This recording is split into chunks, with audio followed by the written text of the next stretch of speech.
I've got like flicky hair syndrome.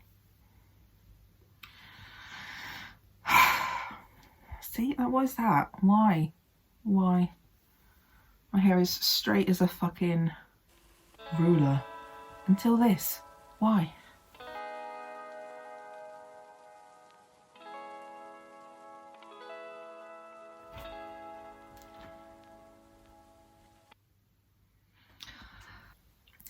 Hi pals. It is me, RTN. They them pronouns only. I wanted to, I don't know, give maybe a bit of a update with my health and treatment plan since my whatever flare earlier this year. So the last thing I mentioned was we were going to try to up the mercaptan I'm already on because I am fat and had quite a bit of leeway with dosing by weight, which is how rheumatologists do it. So yeah, we went up to 50 milligrams, everything was fine with the bloods. I think we then doubled it again to 100 milligrams or micrograms, whatever, you know what I mean. I didn't feel any different, but my blood tests were showing my liver function test specifically was raising. So there was one point when it was, I think it was 98 or something, and then a month later it was like doubled. It was like 180 or something. Well, apparently they're not even called liver function tests anymore, which is good to know. They're just called liver blood tests. Okay, well, whatever it is, apparently normal is somewhere between 10 and 40 or 7 and 56. So the first one was somewhat elevated and the second one was highly concerning. So anyway, because of that, we had to change things again. I was off mercaptan for an entire week to just make sure those liver test results dropped, and then I was put back on the 50 for a week and had a blood test, and yeah, everything came back fine from then on, and that's good. And we just kind of was seeing how things were going. Unfortunately, I think it's something I mentioned in one of my recent videos. So when we had the first heat wave in the UK, the 2 days that were around like late 30s to 40 degrees, I also had my 5th vaccine, which was my first Moderna, and that's when I dropped from 12 milligrams to 11 of steroids. I did not feel right. I was starting to get some of my telltale signs, which I mentioned in my recent video about being on steroids long term. My skin was showing under the skin sort of inflammatory spots. You know, my usual chest pains as well is another one that comes along. Sometimes neck pain. Sorry, this is my ice pack for my chest pain and neck pain. I felt generally just kind of crappy, and I wasn't sure which or all of the things were causing it. So I gave the 11 milligrams 2 weeks and nothing improved. So I went back up to 12 to see how I'd feel and had my blood test, which I didn't get any contacts about, so I assumed that my blood tests were fine being on 12 milligrams. And this time around I've been trying to taper down to 11 more slowly. I'd waited until our second heat wave was sort of done, in case the heat wave did have an impact on me last time, before I started trying to taper again. And I've tried to taper down by like half a microgram and sort of like alternate days a little bit to see if I can handle 11.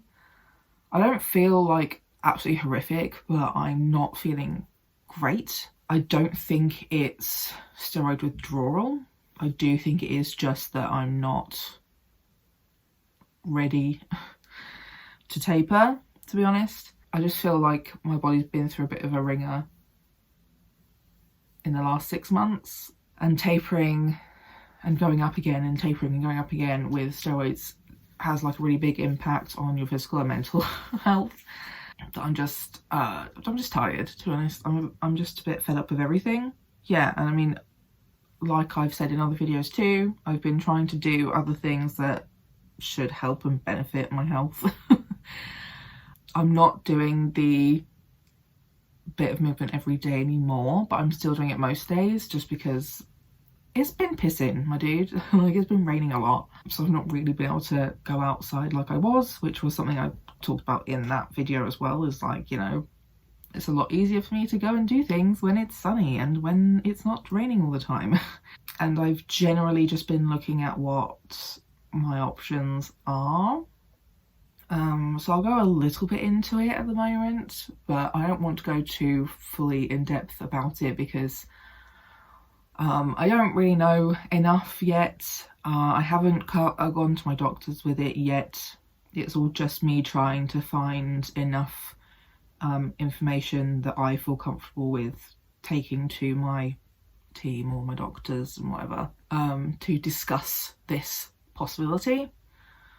So yeah, I've been looking into low dose naltrexone, also just shortened to LDN. Yeah, it's been quite difficult to get a hold of studies that explain better how it works and what it should help. Thankfully, an online friend of mine sent me a few of their studies that they had read that helped explain how LDN is supposed to work. They are mainly around the use of it in cancer and fibromyalgia / chronic pain, inflammation. But I have also seen others that talk about it for Crohn's disease. Crohn's seems to be one of the, I don't know, conditions LDN has been researched on the most in a lot of ways. I have also read stuff on, I think, MS as well, because I think it seems to be sort of the, I don't know, the next possible thing for MS as well. But yeah, I have been struggling to find the information because a lot of links just go to the same people whose websites are off-putting, to put it lightly. I think I'd like to go into more details of the struggles I've been having and what concerns I've had in another video down the line if I do go on to this medication, because yeah, it's been very conflicting. The studies that I read, you know, are pretty generic for any kind of medication that's newly being looked into for a lot of conditions. That doesn't put me off at all. You know, there's not a whole lot of information available. Doesn't put me off really either. The information that is available is that, you know, the side effects are minimum to none. They seem to be a lot less severe than ones that I could deal with other medications that are currently available to me, or medications I'm already on. It seems to be, however it works, because I can't quite get my head around it. There's been a few different explanations that I can't really understand, but it's generally meant to be like quite a good anti-inflammatory medication, however you take it, which is why it must be so, you know, there's a very long list of conditions that people think it could help for, because yeah, a lot of those conditions are very similar to each other, especially when it's autoimmune, that it's, you know, an inflammatory response in the body, whether it's because the body's attacking itself or, you know, whatever else, it doesn't really matter. But it's, yeah, it seems to have an overall anti-inflammatory effect that can help ease symptoms, ease side effects of other medications, possibly help you get off other medications too. My dude, I have not walked anywhere. I'm literally just talking to myself. yeah, so it seems to be that there's not a huge amount of risk to trying it and seeing, is basically the gist for me. It sort of says you need to have a good enough reason to try this drug, because it's not this is not an on-label use, this is off-label, so it's not illegal, it's just not as straightforward to just prescribe. There's also other benefits for people who have to pay for their meds as well, is that this is quite an affordable medication compared to other things. Yeah, so you have to have some kind of like good enough reasoning to try it as a patient. And I feel like I come under that category as having multiple autoimmune conditions, and particularly having one that is quite rare globally. And we are struggling to control it at the moment. I would also, yeah, like I said, would rather try this out before going on to other medication options, because there seems to be a lot less risk to trying it, but with a possibly like quite a huge amount of positive things to gain. You know, anything from just a more controlled autoimmune condition to possibly coming off of one or more of my current medications, which do have shitty side effects, possibly improving the long-term side effects I will already have experienced, will be experiencing, because it also on one of these websites said it can help with endocrine issues, which is something that if you're on steroids long term, you can develop endocrine problems, because it's to do with cortisol. So it could also not only help me get off of steroids, but possibly help and undo maybe some of that damage done by steroids.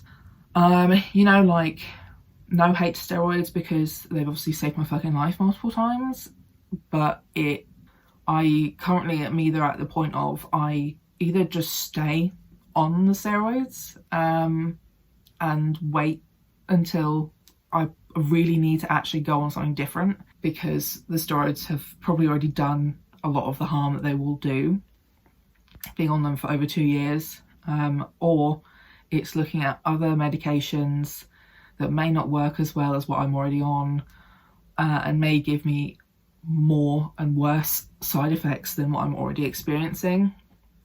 Because I feel like generally I've been quite lucky with adalimumab and mercaptopurine specifically, that I don't really experience a lot of side effects from them.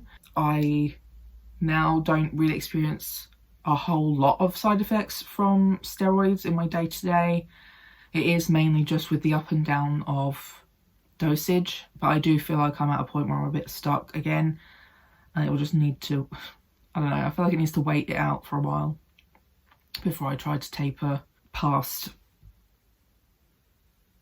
11, 12. I have been trying to be a bit better as well with taking my vitamins a bit more, including turmeric, because that's also supposed to be a natural anti-inflammatory. It's just to try. I've also been taking probiotics again a bit more. Yeah, so I'm trying to do other things. So yeah, generally it's just that I feel a bit self-conscious bringing this very experimental medication to my doctors, even though they have all kind of shown me that they're open to looking at research, trying things that are a little bit different to what is traditionally sort of done. My rheumatologist especially has shown that. She's the reason I got switched from Imeraldi brand to Amgevita, because of studies she's read around Takayasu's. She's the reason why we experimented with the mercaptopurine recently. So I feel like they may be open to it, especially knowing that I don't just jump into things. I try to have a look and stuff myself as well, keep myself educated and aware of what's out there and available. So yeah, I don't know why. I think it's just always a lingering side effect of having had bad experiences with doctors over the years, is that I now just always kind of feel a bit anxious about bringing these things up to doctors in case they just completely brush me off rather than hearing me out and possibly considering it. Because yeah, I feel like there is low risk to trying it, because you know, if it doesn't work, then it doesn't work. It probably won't make anything else worse by the seams of it, especially if we just continue monitoring me carefully and taking the dosing slowly. I have just been really struggling to understand other things around that. Yeah, so I want to print off the ones I have so far and highlight some sections, because I also want to bring this in for my gran as well. So I want to try and colour code the highlighting in 3 colours, one for me, one for her, and then one for both of us, because she has other autoimmune conditions to me, but also things I've been reading in these studies. I also read in one of these studies that the LDN can actually help certain medications work better. So things like methotrexate and mercaptopurine can actually work possibly better with LDN. I don't quite understand it, but yeah, there's lots of different points of view on this to look at. So yeah, I want to try and compose an email to send to my rheumatologist in the next couple of weeks, and also let her know that I'm just not really feeling dropping the dose. My gran's not really feeling dropping her dose either, she's also on steroids long term. I decided that this would be my video this week because after last week's video I did an ADHD and just procrastinated editing it, and then just really burnt myself out physically, and felt I was just in so much pain. I was having a really awful pain flare for like a couple of days after doing that, and I don't think I'm quite recovered from it. I also just don't have the energy or capacity for making another like themed video. I have lots of topics I do want to discuss on here, but it has been a little while since I've updated on my Takayasu's and Crohn's medical care, whatever the fuck I said earlier. Yeah, I just wanted to throw up an update to let you all know. I'll try to remember as well to link these studies in the description too. I try my best to do that with every video I do, but it's not always possible. But yeah, I know that a lot of people with Takayasu's and Crohn's comes to my videos. Pardon me. Yeah, I've also been having a bit of like a dodgy stomach time again recently, so I'm a bit worried about my Crohn's as well. Not sure whether it's, you know, just fluctuations of bodies doing things or something I should be more worried about, but yeah, it's just another one of those things that's added to my, hey, I should probably actually read these and bring these to my doctors to discuss the possibilities. I don't know if I'll have to pay for this medication. I currently get all my prescriptions for free on the NHS because I have an underactive thyroid, which is also something I've seen come up, is I think your thyroid needs to be monitored too, because changes can happen with that as well. And also my adalimumab is covered by funding. So yeah, I couldn't really get any helpful information about what comes after you speak to the doctor, except going to these specialist prescriber people who you can at least speak to in a video call.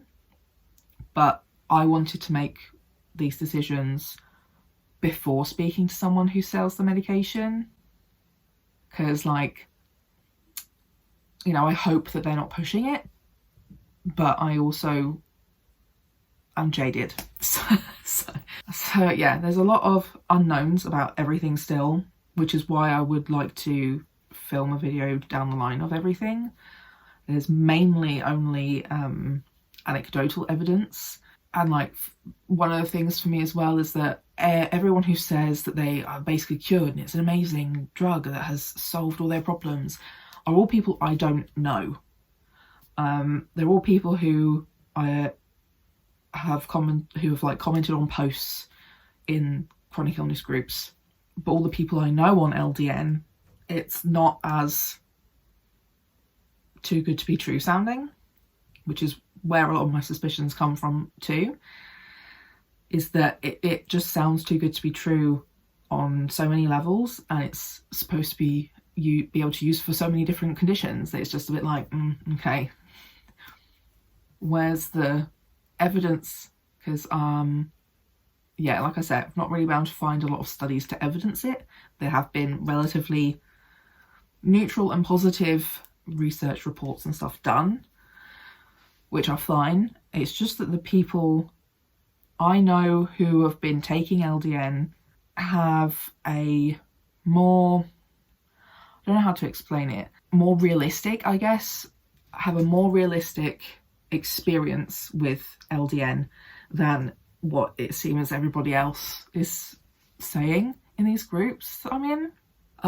You know, it's obviously more likely that the people who are doing well on the drug will be loud about doing well on the drug, which is why I was trying to find other people who have been on LDN and maybe it's not been a miracle. So yeah, I do know a few people who have been on it for a while. Some have been on and off it, some have been on it long term and aren't really sure if it's doing anything, because again, there's not a lot available online to really work out if it's helping or not. And other people it has been helping and possibly could have helped slow down or prevent other conditions worsening before they were diagnosed with those conditions. So yeah, no miracles, more realistic. And it's something that my general baseline would be, hey, if it can help me feel better and or get off steroids, that's sort of a good base level hope that I have, If that doesn't happen, it doesn't happen. That's also fine, But if you don't try, then you won't know. So yeah, it's just been weird trying to access this information. I'm thankful that I do know some people who have been able to provide me personal information and these studies. So yeah, I will, if you want to see me update on this at any point down the line, let me know in the comments. Leave a like on the video, because the algo doesn't seem to like these kinds of videos when I feel a bit crappy and don't have the energy for doing things. And subscribe to the channel if you want to see more of me and more of my chronically sick life. I'm gonna go. So I just need more rest at the moment. I'm just not feeling it. I need rest and Stardew Valley and reading, okay? That's about all that's it. Yeah, anyway, I'll see you next week. Hopefully I will feel a bit more energized for you. Yeah, bye.